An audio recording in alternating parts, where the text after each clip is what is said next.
आज हमारी बहन बेटी इज्जत सुरक्षित नहीं है, हमें मारा जाता। हमारी FIR, हमारा जब घर ही आधार कार्ड चाहिए हमारे पास, जब बसा ही नहीं। सरदार पटेल ने एक अय्यर कमेटी बनाई थी, हमने गुड़गामा में भी बेटी यादवों को दे दी। क्यों? आज ये अपने देश में ही गुलाम की तरह जी रहे हैं। आज भी लोग खुले आसमान, सीवरेज के पैपों।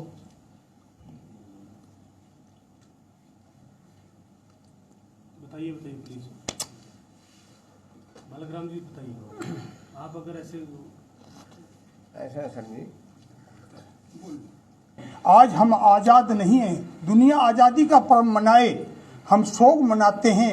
और ये जो आज हम लोग इकट्ठे हुए हैं, ये हमारा 72वां मुक्ति दिवस है और वो जश्न मनाने के लिए 31 तारीख को यानी कि परसों ये प्रोग्राम यहाँ पर होने जा रहा है। इस प्रोग्राम का 3 मिशन है इसके। कि एक तो पहला मिशन तो ये है कि हम जो आवाम, जो हमारे को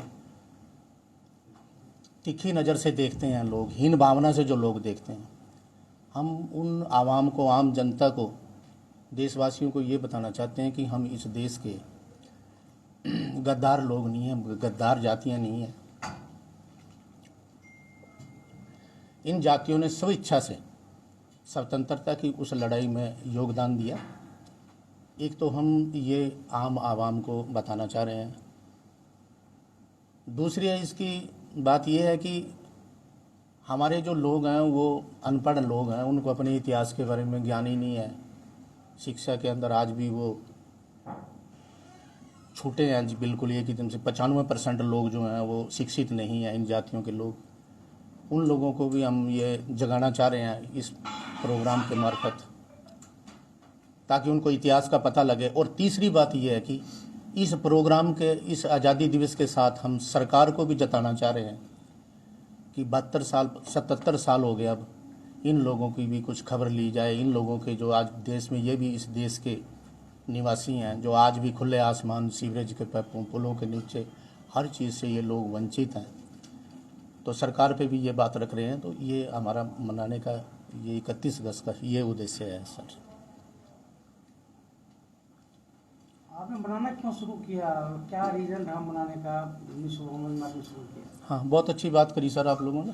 ये सर ये था कि पूरा देश 15 अगस्त 1947 को आज़ाद हो गया, लेकिन बहुत सी जातियाँ, 193 कबीले देश के हैं जो उस आज़ादी की उस बहार से बाहर रह गए। वो लोग, उनके ऊपर क्रिमिनल ट्राइब एक्ट 1871 वो वैसी के वैसी लगा रहा। जेलों के अंदर वो लोग वैसे के वैसी बंदी रहे। और पंडित वल्लभ भाई पटेल जी, जो हमारे पहले गृह मिनिस्टर थे, उनके सहयोग से इस पे एक कमेटी बिठाई गई, Ananthasayanam Ayyangar committee, the criminal tribe act inquiry 1949-50।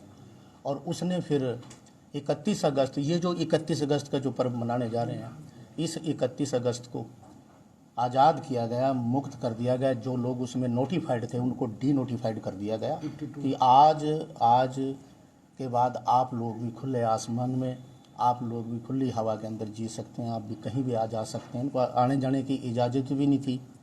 और जब ये कहीं जाते थे, वो भी मैं बात रखना चाह रहा हूँ, ये मेरे पास एक मेरे पास है, ये मैं अगर कहो 31 अगस्त 1952 को, जो ये 31 अगस्त आ रही है, इसमें इनको रिपील कर दिया गया, आज़ाद कर दिया। तो हम 15 अगस्त पूरे देश का आज़ादी दिवस है, लेकिन 193 जातियों का जो आज़ादी दिवस है वो 31 अगस्त है। उसमें हमारे साथ 400 कुछ जातियाँ नोमैडिक भी हैं, लेकिन 193 जातियाँ जो हैं वो डी नोटिफाइड हैं, जिन्होंने मुगलों से और अंग्रेज़ों से पंगे लिए थे। तो क्या कुछ मांग भी करते हैं सरकार से? कुछ चाहते हैं? सरकार से मांग ये है कि 77 साल से इनकी उसी टाइम से मांग चल रही है कि इन जातियों को जब 1952 में जब आज़ाद हुई, तो इन जातियों को कहीं SC में डाल दिया, कहीं OBC में डाल दिया। और बहुत सी जातियां तो आज भी देश में गुमनाम जिंदगी जा रही हैं कि 77 साल के बाद भी उनका लिस्ट में नाम नहीं है। इन लोगों का, शेड्यूल ट्राइब की इन लोगों की मांग थी, क्योंकि ये सारा क्राइटेरिया जो शेड्यूल ट्राइब का जो क्राइटेरिया होता है उसको फॉलो करती हैं आज भी। आज 77 साल के बाद भी ये फॉलो कर रही हैं उनको। तो इनकी मांग जो थी वो अलग सी थी कि इनको। और दूसरा फिर ये था कि जो जाति 82 साल तक उस क्रिमिनल ट्राइब एक्ट में जड़े, ये जातियां आर्थिक स्तर के ऊपर, शैक्षणिक स्तर के ऊपर, सामाजिक स्तर के ऊपर और धार्मिक स्तर के ऊपर दुनिया की तरक्की की दौड़ से पिछड़ गई। तो वो कंपनसेशन हम सरकार से मांग रहे हैं कि इन जातियों का क्या दोष था। ये लोग भी उस आज़ादी की मुहिम में लड़े, इन्होंने भी मुगलों से और अंग्रेज़ों से पंगे लिए। आज ये अपने देश में ही गुलाम की तरह जी रहे हैं। आज भी लोग खुले आसमान, सीवरेज के पैपों।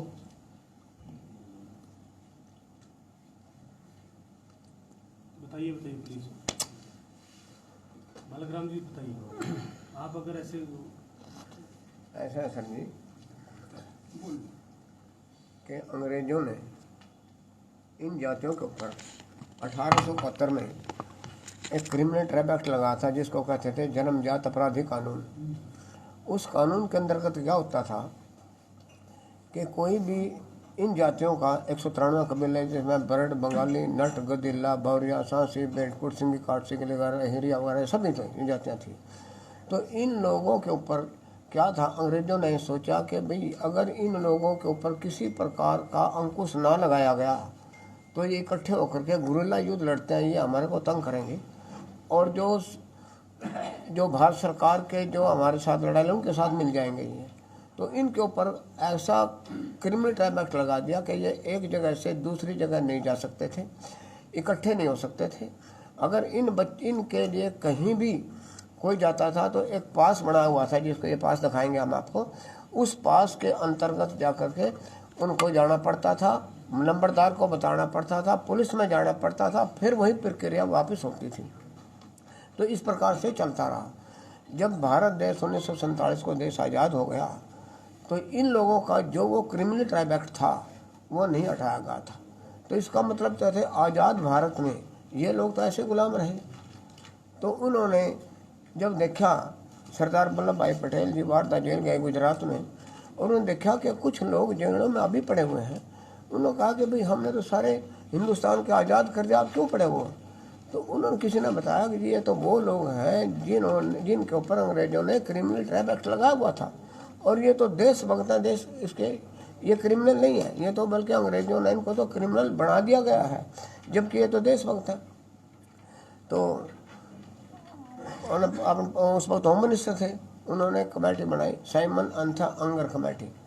उस कमेटी ने अपनी रिपोर्ट 1949 में दी और 31 अगस्त 1952 को पार्लियामेंट के अंदर बिल ला करके वो रिपील कर दिया कि ये जो है ना, आज के बाद वो जो कानून, अपराधी कानून लगा था, हटा दिया जाए, विमुक्त कर दिए।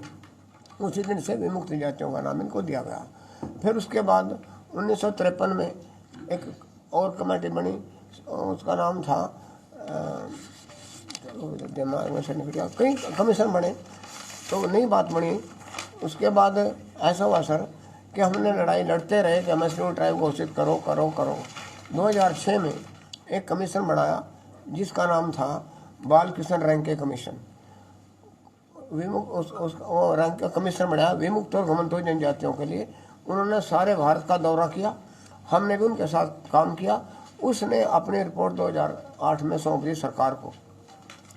सरकार को सौंपने के बाद हमारी कोई सुनवाई नहीं हुई। उसके बाद फिर ये बीजेपी सरकार आई। 2015 में बीजेपी सरकार ने एक और कमीशन बनाया, हिदायत कमीशन, भिक्खू भाई हिदायत कमीशन। उस कमीशन ने भी अपनी रिपोर्ट 2018 में सरकार के पास भेज दी। अब उसके पास भेजने के बाद वो रिपोर्ट भी अभी ठंडे बस्ते में पड़ी, हमें नहीं गिरने।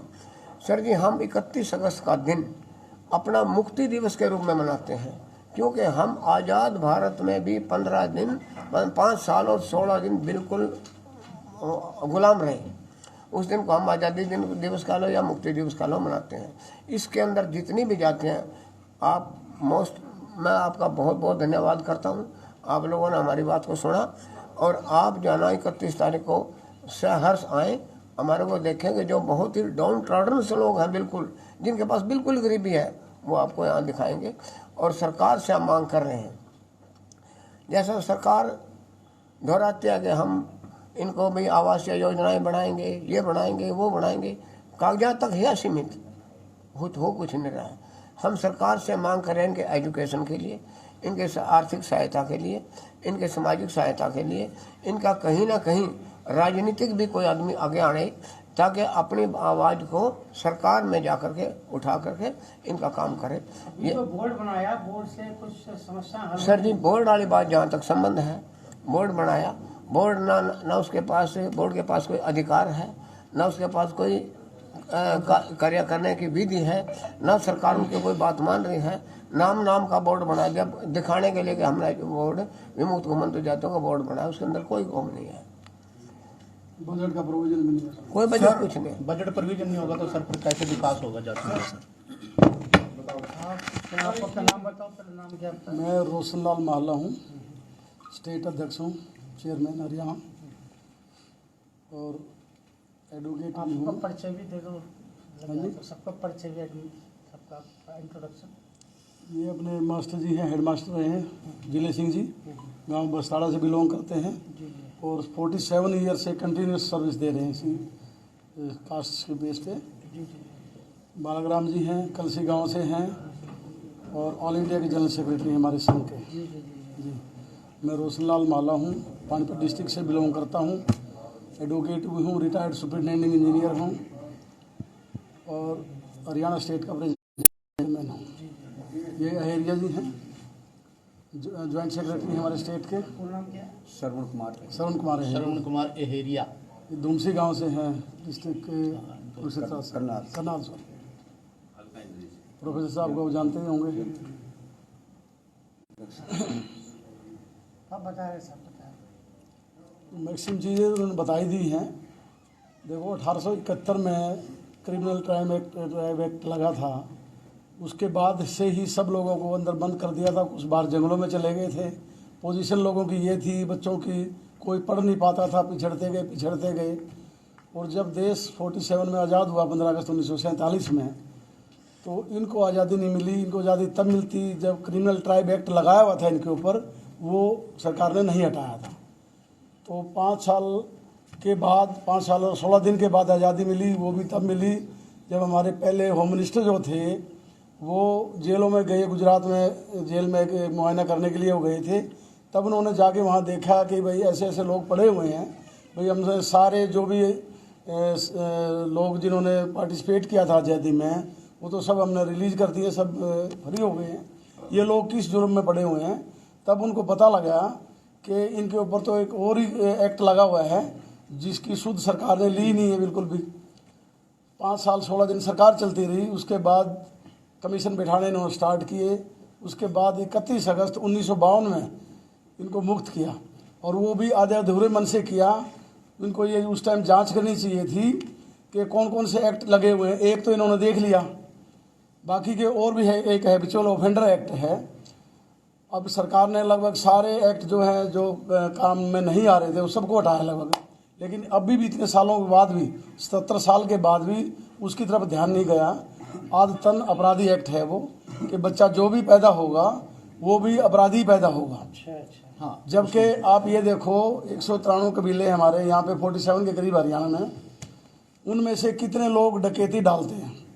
डकैती डालने वाले भी, मैं वो कहना नहीं चाहिए इस माध्यम से, बहुत ही अपर कास्ट के ही होते हैं, क्योंकि इनके पास इनकी ना तो इतनी ताकत होती है, ना इनकी इतने हथियार जुटा सकते। जो अपराधी होते हैं, जो डाके डालते हैं बैंकों में, जनरली आपने देखा होगा AK-52 AK-47 के साथ चलते हैं। इनके पास तो एक छोटा सा चाकू भी नहीं होता। अगर चोरी से कहीं खरीद ले मिल जाए बाई चांस किसी के पास, उसी को प्रूव ये करने की कोशिश करते हैं कि जो एक्ट इनके ऊपर लगाए थे वो बिल्कुल सही लगाए थे। तो अभी भी वो हैबिचुअल ऑफेंडर एक्ट 77 ईयर्स पास होने के बाद भी अब तक भी हटाने की किसी ने हिम्मत नहीं। कितनी जातियों? 193 जाति। 193। अम्बेडकर जी ने जो- भी नहीं ध्यान दिया इसकी तरफ। नहीं ध्यान दिया गया। अगर पूरा ध्यान दिया जाता, प्रेशर था। ये पूरा ध्यान दिया जाता, तो वो स्टार्टिंग में ही इनको ST में डाल देते। रहेगी कोई चीज, लेकिन उसका सुधार जब सारे IPC पे, सारे कॉन्स्टिट्यूशन के प्रोविजंस पे जब गवर्नमेंट मॉडिफाई करती जा रही है, तो कम से कम अब तो ध्यान देना चाहिए था। अभी भी कोई ध्यान नहीं दिया गया। अम्बेडकर जी ने भी आपके साथ न्याय नहीं किया। नहीं, ऐसा नहीं है। ऐसा नहीं है सर। उनकी वजह से हम यहाँ पे बैठे हैं। ऐसे नहीं कर। एक आधा पॉइंट छूट जाता है, कहीं रहेगा कोने में, उनकी वजह से बैठे हैं। जो हम तरीके कर रहे हैं उससे कर रहे हैं। ड्राफ्टिंग कमेटी ने ड्राफ्टिंग कमेटी की शामिल किया अवेलना था चीज। की कलम की मार हुए हैं सर। उसमें अंबेडकर साहब की अकेले की बात नहीं थी, ड्राफ्टिंग कमेटी थी। हाँ, उसमें अकेले तभी सेंट्रल गवर्नमेंट उसको सूची में डाल सकती है। सबसे पहले इनको करना था। इसके लिए 1982 में Punjab and Haryana high court में एक जजमेंट पास हुआ था और उसमें सरकार को एडवाइस किया था, उन्होंने डायरेक्शन नहीं दे सकते थे, वो एडवाइस किया था कि भाई पूरा सर्वे लगभग हो चुका है, आपके कमीशन बिठाते रहे, सिफारिशें देते रहे, ठंडे बस्ते में डालते रहे। 14 में सरकार ये आई, हमारी बीजेपी की सरकार आई, उन्होंने उसके ऊपर और एक हिदायती कमीशन बिठा दिया और लेकिन एक्शन अभी तक उस पर भी नहीं उसकी हुआ। रिपोर्ट को भी 5 साल हो गए। अगर ठंडे वो बस्ते में। रिपोर्ट भी एक्सेप्ट कर लेते हैं, हम सरकार से हमारी ये डिमांड है कि उस रिपोर्ट को कम से कम शामिल करो। और दूसरे स्टेट्स में जैसे हमारा महाराष्ट्र स्टेट है, उसमें 10-11% रिजर्वेशन डीएनटी को दी गई है अलग से। एससी और एसटी के अलावा। हमारी भी जैसे डिमांड है, मान लो हमारी यहाँ पे पॉपुलेशन कम है, तो अकॉर्डिंगली हमें जो भी सरकार चाहे अपना पूरा कंप्लीट सर्वे करे। हालांकि सर्वे गवर्नमेंट ने कर रखा है, पूरे नंबर्स इनके पास हैं, उसके अकॉर्डिंगली 5-6% जो भी हमारा बनता है कुछ तो दिया जाए। क्योंकि एससी में इन लोगों को पहली बात तो पढ़ाई नहीं है, थोड़ा बहुत जो पढ़ जाते हैं तो हमारे बड़े भाई ऐसे हैं, जैसे पहले हरियाणा में ए और बी बनाई गई थी। ए में जो है अदर देन चमार रखे गए थे, बी में चमार रखे गए थे। अभी भजनलाल जी के सरकार में जब सर्वे कराया गया था तो ये पाया गया था कि 94% रिजर्वेशन एक ही कास्ट ले रही है और 6% बाकी के कास्ट को दे रहे हैं, जिसमें हमारे वाल्मीकि जी हैं, 41 जाति। वाल्मीकि भाई हैं, हमारे धानक भाई हैं और बाकी ये दूसरी कास्टें हैं। उसी के अनुसार ए भी बनाया गया था। कुछ टाइम तक हमें बेनिफिट मिला उसका, बहुत अच्छे बच्चे लगे भी, लेकिन वो भी एक पार्टी की प्लानिंग की वजह से 2006 वो भी छीन लिया गया 2006 में। और उसके बाद सब भटक रहे हैं, बच्चे पढ़ भी लेते हैं, पीएचडी कर करके बच्चे बैठे हुए हैं, आज तक उनको नौकरी नहीं मिली। एक थोड़ा सा इम्प्रूवमेंट ये जरूर हुआ है सरकार में कि एजुकेशन में हमें 10% रिजर्वेशन ए और बी को छोड़ के एक डीएससी बनाया है इन्होंने, डिप्राइव्ड शेड्यूल्ड कास्ट कैटेगरी। उसमें रिजर्वेशन हमें एजुकेशन में तो दे दिया गया है एडमिशन में, लेकिन नौकरी में अभी तक नहीं दिया है, जिसकी हम डिमांड कर रहे हैं, इसी में डिमांड कर रहे हैं। वो भी हम मुख्यमंत्री जी ने 20% आरक्षण घोषणा की है अभी विधानसभा सत्र में। ए और बी को लेकर ए और बी अलग से कैटेगराइज अभी नहीं किया है। 20% तो पहले से चल रहा है, अभी कोई घोषणा नहीं हुई। अनुसूचित जाति वालों का चल रहा है। वो 20% हम पहले ही ले रहे हैं, पूरा एससी को मिल रहा है। हमारी डिमांड ये है कि इतने पिछड़े हुए लोग जो हैं इनको अलग से कुछ मिल जाए, अच्छा है। नहीं तो हमने डीएससी की मांग की है, डिप्राइव्ड शेड्यूल्ड कास्ट एक कैटेगरी है, जैसे ए बी थी, क्योंकि ए बी का केस हमारा सुप्रीम कोर्ट में भी चल रहा है। तो गवर्नमेंट ने एक अलग से एक नया रास्ता निकाल के डीएससी बना के और रिजर्वेशन दिया इनको एजुकेशन। हम ये चाह रहे हैं कि भाई एजुकेशन में पढ़ के बैठ जाएंगे बच्चे, पढ़ के वो क्या करेंगे फिर, जब तक आपको नौकरियों में उनको नहीं आगे लेके आओगे। तो वो भी हमारी डिमांड है कि भाई उसमें हमें सर्विसेज में भी दिया जाए रिजर्वेशन। सीओडी के लिए पहले सी रिजर्वेशन बता रहे थे मुख्यमंत्री जी। सीओडी में सी ग्रुप सी और ग्रुप डी वो प्रमोशंस में है, that is reservation in promotions only. वो प्रमोशन में है सर, वो रिक्रूटमेंट में नहीं है। वो कोर्ट की वजह से कोर्ट ने भी काफी पहले जजमेंट दिया, उसके बाद खींच के अब जाके इन्होंने ए और बी में प्रोविजन किया है। हरिया साहब आप भी कुछ बताओ। बताओ विजय जी, एक बार थोड़ा सा आज के कार्यक्रम के बारे में बता दो आप। सबसे पहले तो आप सबका मीडिया के जितने भी छायाकार और पत्रकार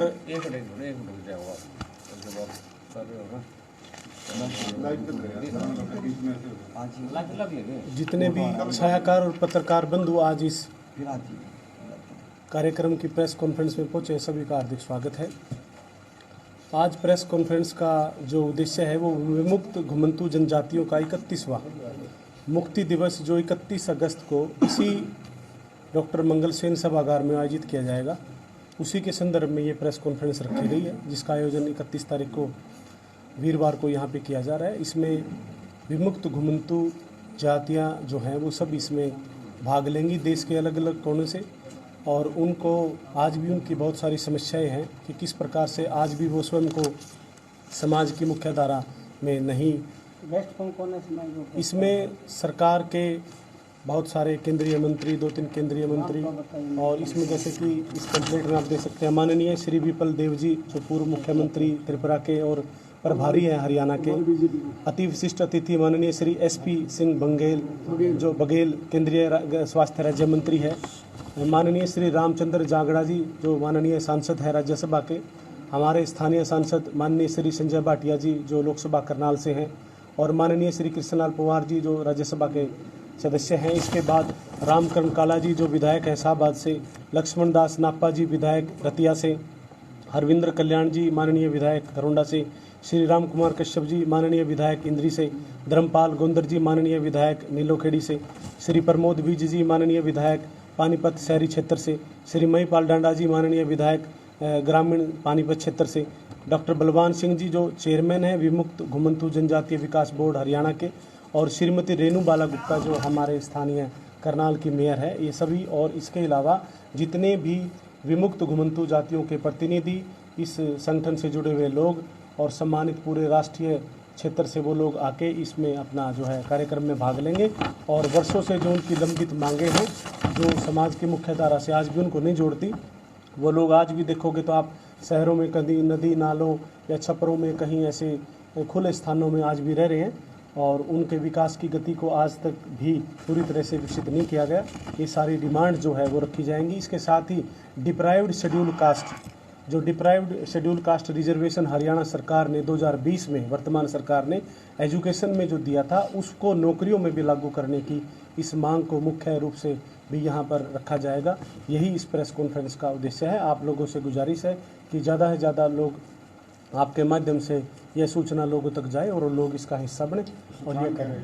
स्थान डॉक्टर मंगल सेन ऑडिटोरियम जहाँ पे प्रेस कॉन्फ्रेंस आयोजित की गई है वहीं लोग आएंगे। और साथ में ये क्या जैसे सपेरा है और भी ऐसे जो पारंपरिक जो कल्चर एक्टिविटी जो होती थी उनकी आप देखोगे, उनके पारंपरिक जो नृत्य है, सिकलीगर है जैसे, और जैसे बीन बजाते थे पहले, और उनके जो तीज त्यौहार अपने जो ट्रेडिशनल जो उनका काम होता था उसको आज सरकार उतना जो है महत्व नहीं दे रही है। वो लोग उस तरह से अपनी संस्कृति का प्रदर्शन भी यहाँ पे करेंगे। वो सब चीज़ें राजस्थान से भी बहुत सारी ऐसी विमुक्त घुमंतू जातियाँ और जो अनुसूचित जनजाति के लोग हैं वो भी इस कार्यक्रम में भाग लेंगे।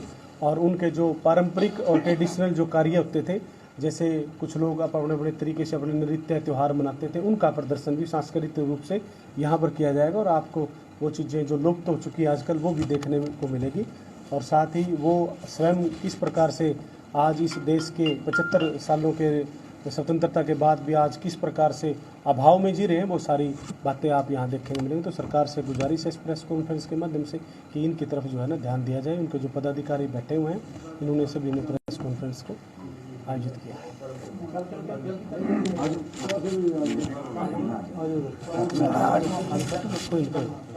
आज इधर सबकी बात है, एक चीज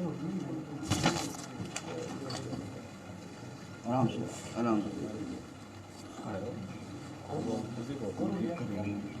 आप बताओ। नमस्कार, मैं भी लहेरिया हूँ। हिंदुस्तान आज़ाद हो गया परंतु हम आदिवासी लोग आज भी आज़ाद नहीं हैं। मुगलों से हम नहीं घबराए, अंग्रेजी हुकूमत से हम नहीं डरे।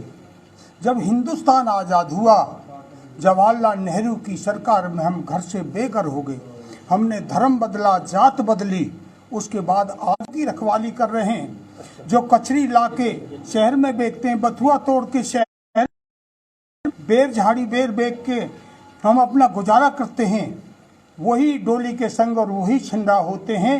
आज हम आज़ाद नहीं हैं। दुनिया आज़ादी का पर्व मनाए, हम शोक मनाते हैं।